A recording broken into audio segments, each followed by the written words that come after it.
দাউদকান্দিতে ধানসিঁড়ি সমাজ কল্যাণ সংস্থার পরিচ্ছন্নতা অভিযান অনুষ্ঠিত।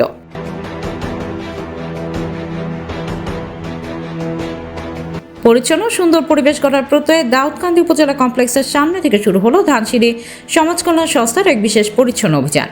আজ সকালে বর্ণাঢ্য আয়োজনের মধ্য দিয়ে এই কর্মসূচির উদ্বোধন করা হয়। করে আনছি আগামী এক সপ্তাহে আপনি ইনশাআল্লাহ করবেন, উদ্বোধন করবেন।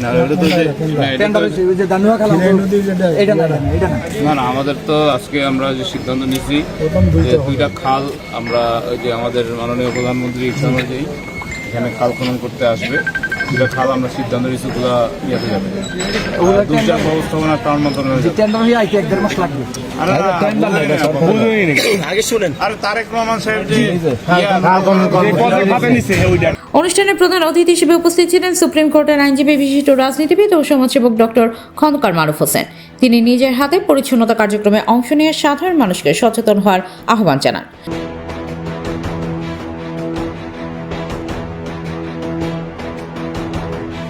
বিশেষ অতিথি হিসেবে উপস্থিত থেকে কর্মসূচির সংহতি প্রকাশ করেন দাউদকান্দি পৌর প্রশাসক রেদওয়ান ইসলাম। অনুষ্ঠানটিতে সভাপতিত্ব করেন ধানসিঁড়ি সমাজ কল্যাণ সংস্থার সভাপতি বোরহানউদ্দিন ভূঁইয়া।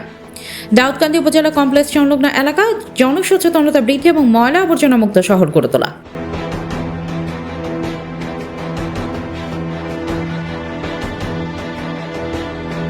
সংস্থার সদস্যবৃন্দ এবং স্থানীয় স্বেচ্ছাসেবী তরুণরা স্বতঃস্ফূর্তভাবে এই অভিযানে অংশ নেয়। পরিচ্ছন্নতা কেবল প্রশাসনের দায়িত্ব নয়, এটি আমাদের প্রত্যেকের নাগরিক কর্তব্য। ধানসিঁড়ি সমাজ কল্যাণ সংস্থার এই উদ্যোগ দাউদকান্দিকে একটি মডেল উপজেলায় রূপান্তর করতে সহায়তা করবে।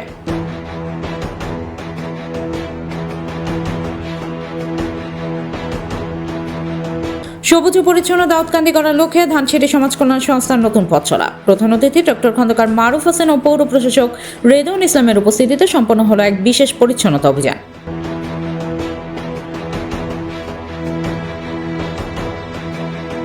আলোকন, কুমিল্লা ক্রাইম বার্তা।